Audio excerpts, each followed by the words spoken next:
Bismillahirrahmanirrahim. Assalamualaikum warahmatullahi wabarakatuh. Kematian merupakan pindahnya ruh dari jasad, bukan berakhirnya kehidupan. Kematian pun hanya menjadi perpindahan dari alam dunia yang fana ke alam barzah, yaitu alam pemisah antara dunia dan akhirat. Dari Musa bin Fatullah Harun dalam bukunya Perjalanan Rabbani menjelaskan maut menjadi pintu gerbang untuk melalui akhirat. Ruh manusia yang wafat akan tinggal di alam barzah hingga hari kebangkitan manusia dari kuburnya pada hari kiamat kelak. Hal ini sesuai dengan hadis yang diriwayatkan dari Imam Tirmizi. Dari Hani, pembantu Utsman bin Affan berkata, konon Utsman ketika melewati makam, dia menangis hingga jenggotnya basah.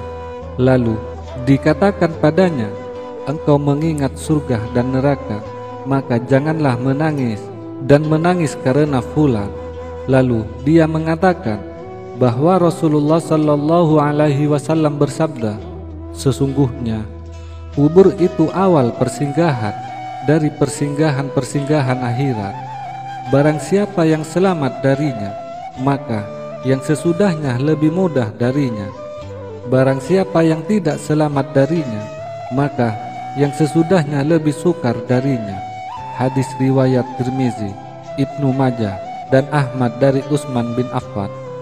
Tidak hanya menunggu datangnya sangkakala sebagai petanda kiamat tiba, roh pun bisa berkunjung.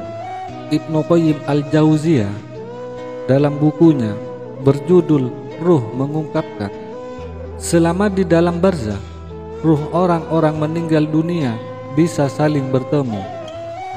Ibnu Qayyim mendasarkan dalilnya pada Quran surat An-Nisa ayat 69. Allah subhanahu wa ta'ala berfirman, dan siapa yang mentaati Allah dan Rasulnya, mereka itu akan bersama-sama dengan orang-orang yang dianugerahi rahmat oleh Allah, yaitu Nabi, para siddiqin, syuhada, dan orang-orang yang saleh. Mereka merupakan teman yang sebaik-baiknya. Ibnu Qayyim menulis bahwa kebersamaan ini berlalu di dunia, alam barzah, hingga hari pembalasan. Kata Ibnu Qayyim, ayat tersebut turun saat para sahabat Rasulullah Sallallahu Alaihi Wasallam khawatir jika Nabi meninggalkan dunia dan berpisah dengan mereka.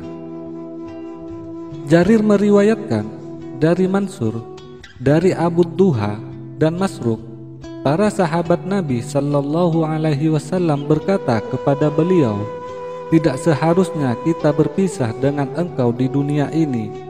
Jika engkau meninggal, maka engkau akan ditinggalkan di atas kami, sehingga kami tidak bisa melihat engkau.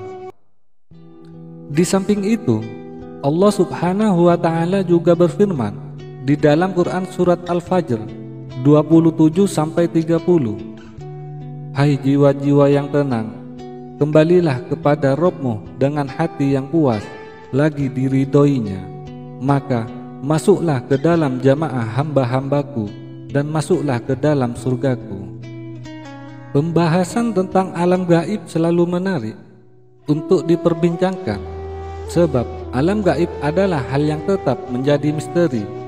Jika seorang suami meninggal dunia, lalu beberapa tahun istrinya juga meninggal dunia, apakah di sana perasaan pasangan suami istri tersebut dapat bertemu? Atau orang tua yang meninggal terlebih dahulu, kemudian selang beberapa puluh tahun anaknya baru menyusul, apakah orang tua dan anak tersebut dapat berkumpul kembali?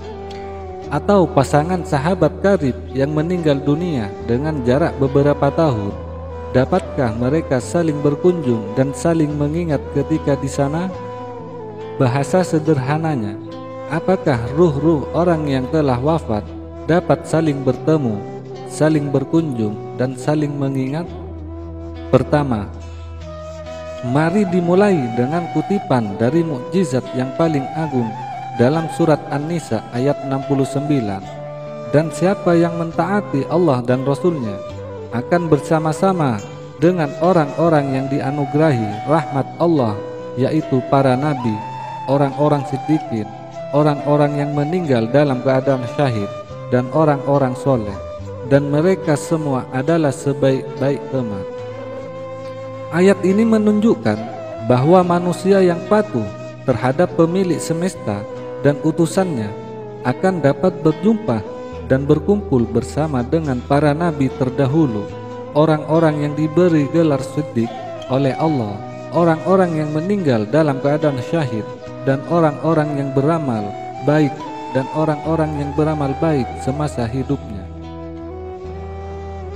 Hal yang perlu digarisbawahi dari ayat ini adalah ruh-ruh yang dapat saling bertemu adalah yang semasa hidupnya taat kepada Allah dan Rasul-Nya, baik yang menemui maupun yang ditemui.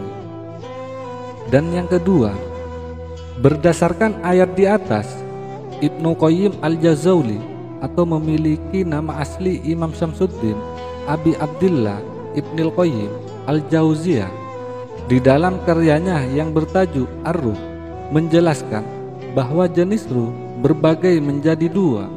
Pertama adalah ruh yang mendapat azab atau siksa, dan yang kedua adalah ruh yang mendapat nikmat atau kenikmatan kubur. Ruh yang mendapatkan azab tidak bisa berjumpa dan mengunjungi ruh lainnya, sebab ia disibukkan dengan siksaan yang menimpanya. Beberapa dengan ruh yang mendapatkan nikmat, ia bebas atau tidak dikurung dalam penyiksaan, berjumpa dan berkunjung dengan ruh-ruh lain yang sama-sama mendapatkan nikmat. Setiap ruh akan berteman dengan ruh yang memiliki intensitas amal baik yang sepadan.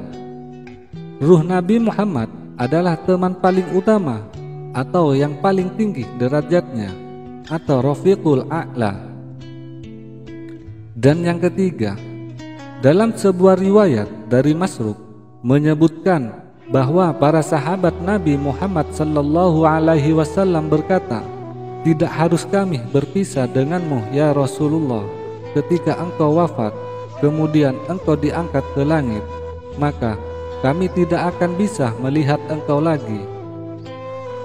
Dari rintihan para sahabat Nabi tersebut, Allah menurunkan surat An-Nisa ayat 69 di atas.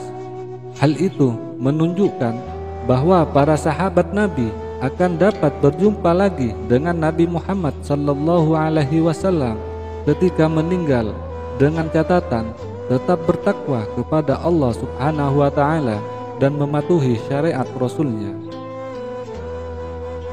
Riwayat lain dari hadis Abdullah bin Mas'ud tentang cerita Isra dan Mi'raj, ketika Nabi Muhammad sallallahu alaihi wasallam diisrakan oleh Allah, Nabi Muhammad bertemu dengan Nabi Ibrahim, Nabi Musa yang diakhiri telah wafat, serta Nabi Isa. Mereka kemudian saling mengingat tentang hari kiamat. Hadis ini menunjukkan bahwa ruh-ruh orang yang telah meninggal dapat saling mengingat, seperti contoh Nabi Ibrahim dan Nabi Musa di atas. Jadi memang benar bahwa ruh-ruh orang yang telah wafat dapat saling bertemu, saling berkunjung, dan saling mengingat. Ruh-ruh tersebut dapat saling bertemu karena rindu, dapat saling berkunjung karena rasa sayang yang tak berujung, dan dapat saling mengingat karena ikatan batin yang saling mengikat. Dengan catatan, jadilah ruh yang mendapat nikmat, bukan ruh yang mendapat laknat. Na'udzubillah. Semoga ini bermanfaat bagi kita semua. Wassalamualaikum warahmatullahi wabarakatuh.